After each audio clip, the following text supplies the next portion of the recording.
The different municipalities and city comprising the province of Surigao del Norte in Region 13 or CARAGA region. The province of Surigao del Norte has the city of Surigao as its provincial center or provincial capital. It is a part of the Luzon Island Group in Region 13 or CARAGA region. It was founded on June 19, 1960. It is composed of one city, 20 municipalities, and 335 barangays. The total land area is 1,972.93 kilometers squared or 761.75 square miles.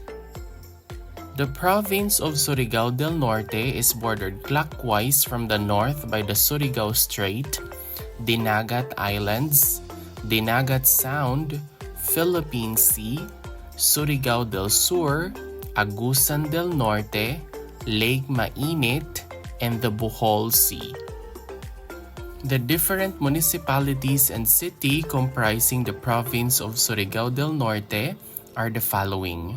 We have the municipality of Alegria with 12 barangays, municipality of Bacuag with 9 barangays, municipality of Burgos with 6 barangays, municipality of Claver with 14 barangays, municipality of Dapa with 29 barangays, municipality of Del Carmen with 20 barangays, municipality of General Luna with 19 barangays, and the municipality of Higakit with 13 barangays.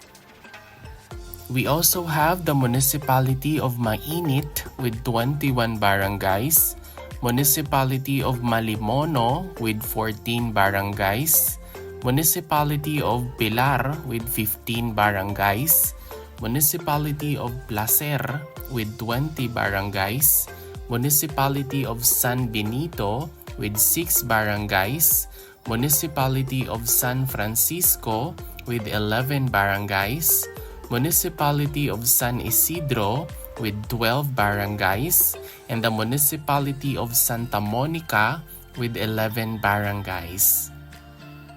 We also have the municipality of Sison with 12 barangays, municipality of Socorro with 14 barangays, Surigao City, which serves as the provincial center or provincial capital with 54 barangays, municipality of Taganaan with 14 barangays, and the municipality of Tubod with 9 barangays. And that is all about the different city and municipalities comprising the province of Surigao del Norte in Region 13 or CARAGA region. If you learned something new from this video, please don't forget to click like, leave a comment, and subscribe. Moreover, you might also want to watch the next video on the screen. Maraming salamat, thank you for watching, and see you in the next video.